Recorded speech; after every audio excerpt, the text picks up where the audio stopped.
Assalamualaikum warahmatullahi wabarakatuh. Alhamdulillahirabbil alamin. Wabihi nasta'inu ala umurid dunya waddin. Assalatu wassalamu ala asyrafil anbiya'i wal mursalin sayyidina wa maulana Muhammadin wa ala alihi wa sahbihi ajma'in, amma ba'd. Dumateng panjenenganipun para sesepuh, para pinisepuh, para alim ulama, wabil khusus dumateng panjenenganipun Al Ustadz Setiabudi Wibowo, dumateng panjenenganipun Al Ustadz Roni Agus Santoso, dumateng panjenenganipun Al Ustadz Masyuri, ugi dumateng sedaya Al Ustadz ingkang dereng saged kawula sebat setunggal-setunggal ingkang pantes katuran sagunging pakurmatan. Ugi dumateng panjenenganipun para rawuh, sedaya tamu undangan kadang kakung sumawana putri ingkang dahet kinurmatan. Monggo wonten kalodhangan sonten punika kita tansah muji syukur wonten ngarsanipun Pangeran kanthi pangucap alhamdulillahirabbil alamin. Mugi-mugi kita sedaya ingkang rawuh wonten papan palenggan ngriki tansah kagolong dados golonganipun tiyang-tiyang ingkang remen syukur, dipun tebihaken saking sifat kufur, insyaallah tansah pinaringan rizki ingkang makmur. Salajengipun mugi-mugi sholawat salam tansah katur konjuk wonten ngarsanipun junjungan kita Nabi Agung Muhammad sallallahu alaihi wasallam. Mugi tansah lumeber wonten sedayaning keluarganipun, sahabat-sahabatipun, tuwin kita sedaya umatipun ingkang tansah ngugemi ndereki ugi nglampahi punapa ingkang dados dawuh-dawuhipun. Kanthi waosan Allahumma sholli ala sayyidina Muhammad wa ala ali sayyidina Muhammad. Mugi-mugi kanthi waosan sholawat kala wau kita sedaya ingkang rawuh wonten papan palenggan ngriki tansah kadaku dados umatipun Kanjeng Nabi, saengga tembe tansah pikantuk syafaatipun Kanjeng Nabi. Amin amin ya robbal alamin.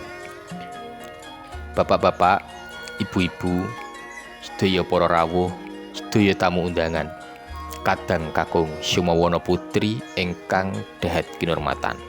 Wonten ngriki kawula pinangka pranatacara keparenga maosaken rantamaning adicara ingkang badhe kalampahan wonten sonten punika.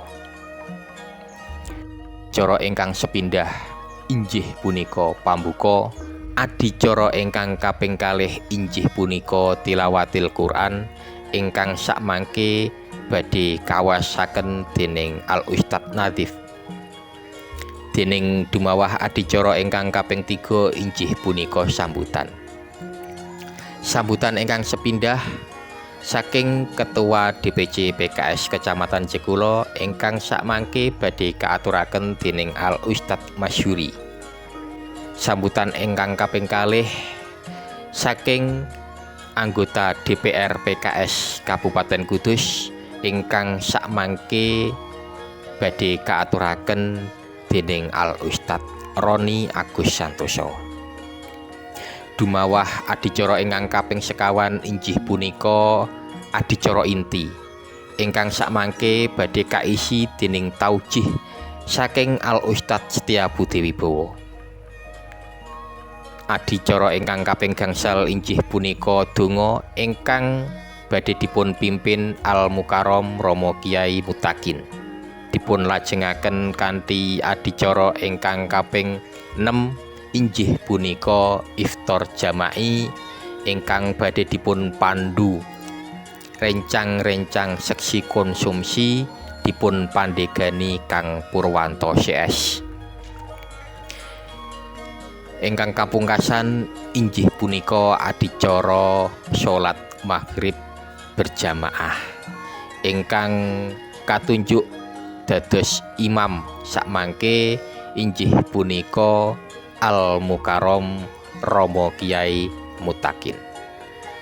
Mekaten rentetan adicara ingkang badhe kalampahan wonten ing sonten punika.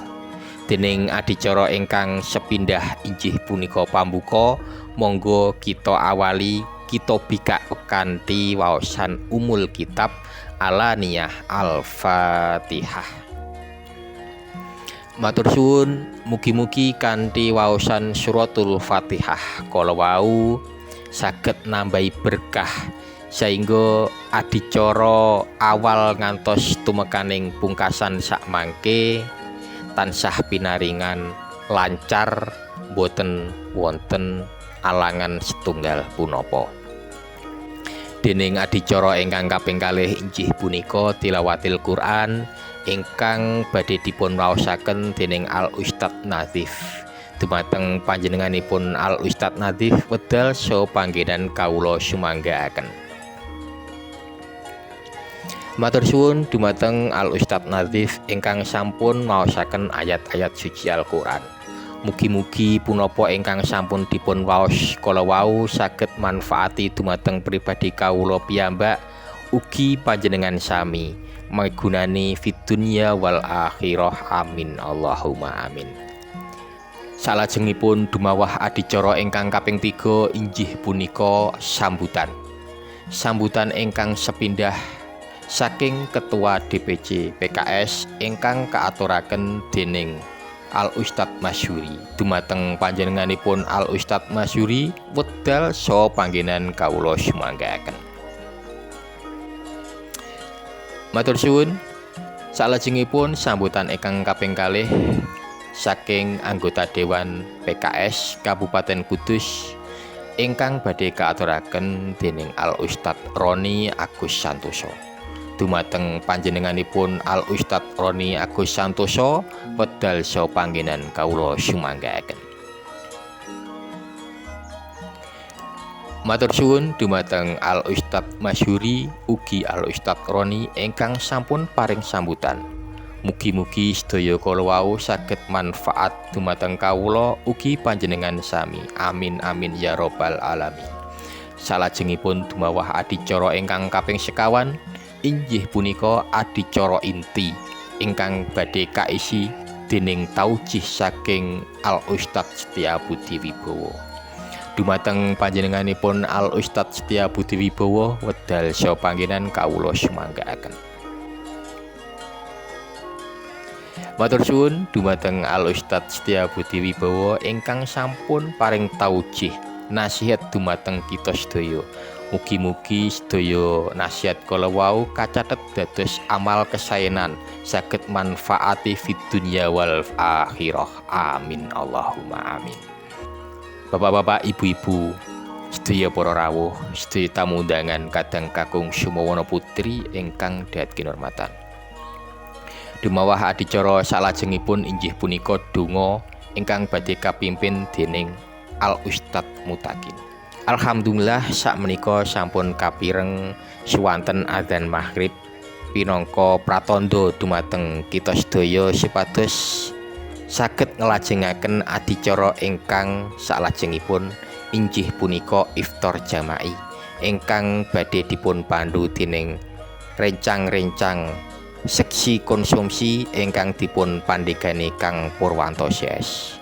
Badhe paripurnaning adicara iftar jama'i kasusul dening adicara ingkang kapungkasan inggih punika salat maghrib sesarengan ingkang katunjuk dados imam sakmangke inggih punika Romo Kyai Mutakin. Mekaten saking kawula pinangka pranata cala namung manungsa lumrah mbok bilih wonten kitaling basa cacating ukara uga gempiling trapsila. Sedaya kala wau pinangka cubluking pinanggih kawula ugi kirangipun pasinaon bab menika perkawis wonten ngarsanipun para winasis. Kawula hanamung saged pasrah tumadah lumunturing samudra pangapura saking panjenengan sedaya. Wa'afu minkum, wassalamualaikum warahmatullahi wabarakatuh.